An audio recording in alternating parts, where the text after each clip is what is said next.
Shalom, shalom, bom dia! Vamos orar juntos?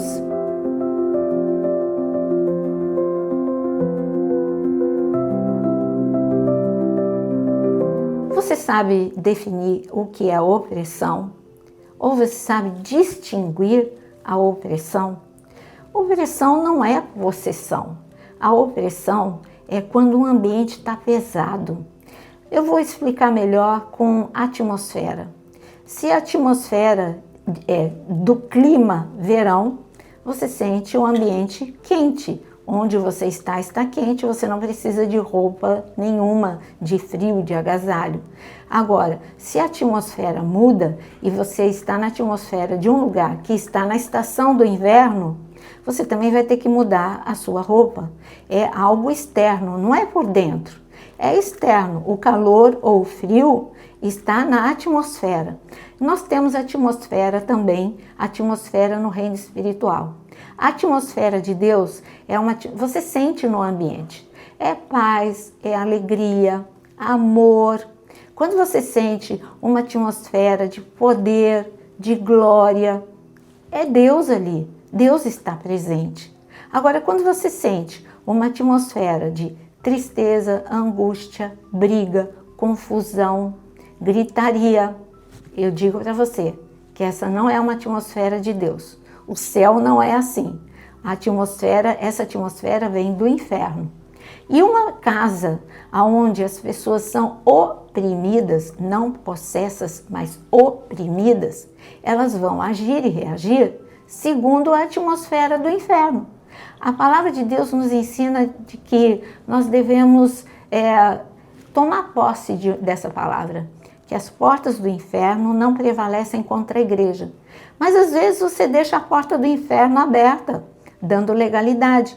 Não é só pecado. Quando você abriga a falta de perdão, não é a atmosfera de Deus que vai estar sobre a sua vida. Vai ser uma atmosfera de amargura, de dureza.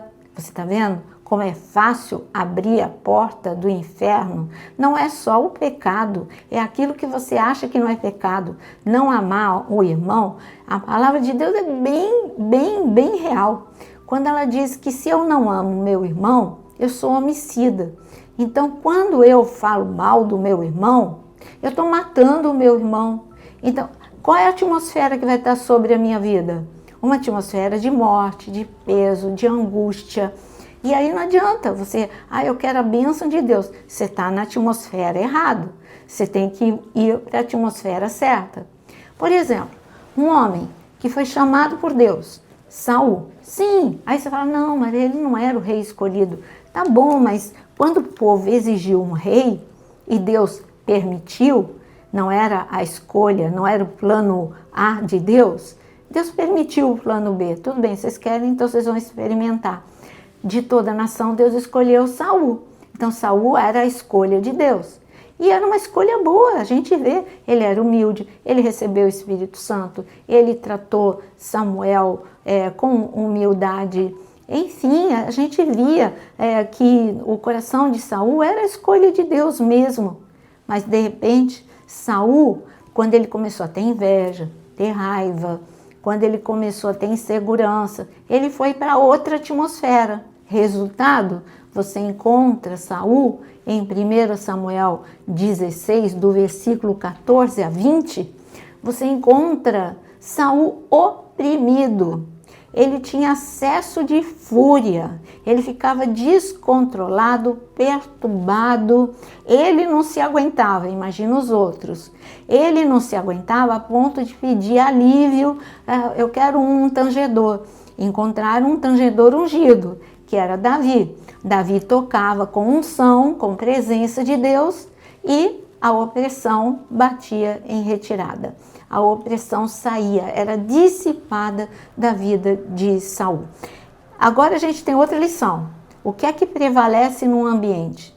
A unção de Deus ou a opressão? A unção. Por quê? Porque nós temos Isaías 61, é o que está escrito, versículo 1, o Espírito do Senhor Deus está sobre mim, porque o Senhor me ungiu para pregar boas novas aos pobres, enviou-me a curar os quebrantados de coração, proclamar libertação aos cativos e pôr em liberdade os algemados. Então, a unção de Deus, como está escrito aqui, que é o próprio Senhor Jesus, e depois ele dá esta unção para a gente, é para a gente libertar os algemados e os cativos. Ou seja, a unção que estava sobre Davi libertava Saul algemado, Saul cativo.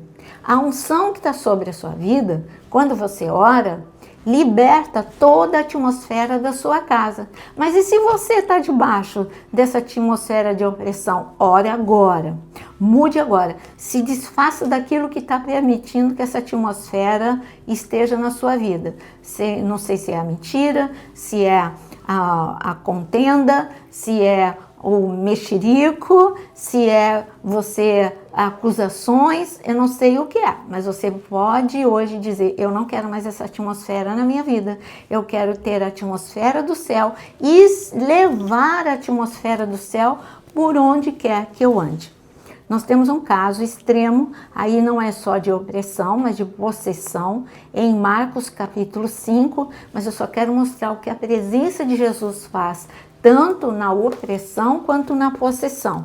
Em Marcos capítulo 5, nós encontramos o homem que está possesso, você sabe, é o gadareno.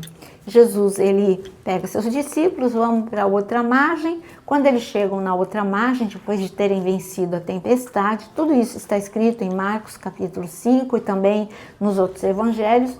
E quando ele chega, encontram a cena. Os discípulos, Jesus não foi surpreendido pela cena, mas os discípulos veem a cena de um homem que sai do meio do cemitério, gritando, com todo machucado, porque ele andava todos os dias pelo meio dos túmulos, se ferindo e ferindo a quem quisesse segurá-lo também, mas se ferindo e gritando, descontrolado. Então era um homem isolado, ferido, que estava com problema físico também, porque aquelas feridas não estavam sendo tratadas, com pedra todos os dias, e ele andando por lugares como cemitério, ele devia estar com inflamações, com contaminação. Então ele tinha um problema físico, ele tinha um problema emocional, porque ele não ficava 24 horas possesso. Ele tinha momentos de lucidez. Então nesses momentos de lucidez ele ficava triste, nesses momentos de lucidez ele se sentia sozinho. Então esse homem tinha um problema emocional, um problema espiritual, que era a possessão, e um problema físico, que era todo aquilo que ele mesmo causava a ele, as feridas que ele causava a ele. Mas Jesus mostrou como a presença de Jesus muda a atmosfera. Jesus chegou, só porque Jesus chegou, o que foi mais forte? Os demônios que estavam, ou a opressão que estava sobre aquele homem, ou a presença de Jesus? Lógico que foi a presença de Jesus. Aquele homem foi liberto e, para surpresa de todos, em seguida, aquele homem está o contrário do que ele era antes. Antes ele andava perturbado, ele não parava, ele não sentava, ele ficava andando pelo cemitério perturbado, falando sozinho, gritando sozinho. Agora eles viam um homem sentado, em seu perfeito juízo, sem gritar, com paz, e viam aquele homem vestido, ele que andava nu. Então, quando você sai da atmosfera de opressão, eu disse que esse é um caso extremo de possessão. Agora eu volto para a opressão. Tudo muda da água para o vinho. De repente, aquela casa que só tinha briga vai ter paz. De repente, aquele lugar, sabe, o seu interior em que você vivia em desespero, em angústia, em depressão, você vai ter o óleo de alegria na sua vida e vai estar ajudando muitos a receber esse óleo de alegria. Eu quero dizer que a tua fraqueza hoje pode ser a sua força amanhã. É só mudar a atmosfera. Não aceite a opressão sobre a sua vida. Não se conforme com a opressão sobre a sua casa, nem sobre a vida de ninguém que pertence à sua casa. A presença de Jesus em você faz toda a diferença. É só você tomar posse dessa presença, orar, porque Deus está esperando que alguém tome uma atitude. No caso de Saul, foi Davi. No caso do gadareno, foi Jesus com os discípulos. No seu caso, é você mesmo que Deus quer que se levante para que toda essa opressão seja quebrada, esse teto de bronze seja dissipado em nome de Jesus e que haja céus abertos sobre a sua vida e sobre a sua família, em nome de Jesus. Vamos orar? Então, diga aí, dou um basta à opressão, a toda a atmosfera que não venha de Deus e coloque o seu pedido de oração. Senhor Deus, poderoso, Deus amado, em nome de Jesus, rejeitamos todo peso que não vem de Deus, quebramos agora toda a opressão maligna, toda influência contrária à paz do Espírito Santo. A nossa mente pertence ao Senhor, a nossa casa pertence ao Senhor, nossos pensamentos são guardados pela paz de Cristo e agora que todos possam receber alívio, descanso, liberdade, bênção, presença de Deus, cura, libertação, provisão, em nome de Jesus. Amém e amém. Deus te abençoe, não aceite a opressão e que você esteja debaixo de céus abertos o dia todo, em nome de Jesus. Deixa o seu like e compartilhe com muitos.